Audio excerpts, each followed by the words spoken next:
Hello and welcome back to the Workbench. This is where we discuss ceiling fan history, trivia, and technical information. I have a quick update today.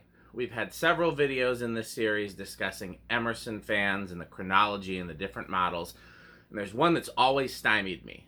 You may have seen, I have a couple videos, and there's been some other videos and pictures circulating the internet of Emerson fans from the 70s with fancy sidebands. They're what we would call a shrouded blender. They're a blender fan or a heat fan with a plastic housing, and everything underneath it is just like the industrial commercial version, with the lower canopy and fiberglass blades usually and everything, and they have a motor housing.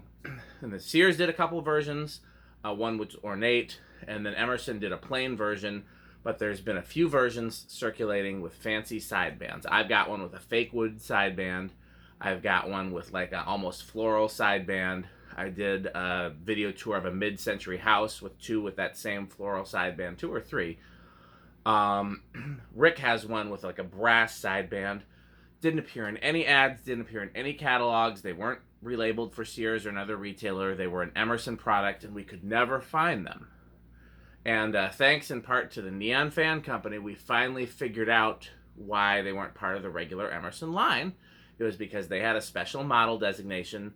They were called the Paddle Fan, and they were a 1979 offering only. So in 1979, Emerson offered something called the Paddle Fan, which was a blender fan with a housing and a fancy sideband. Sometimes the switch housing and flywheel were painted to match the sideband.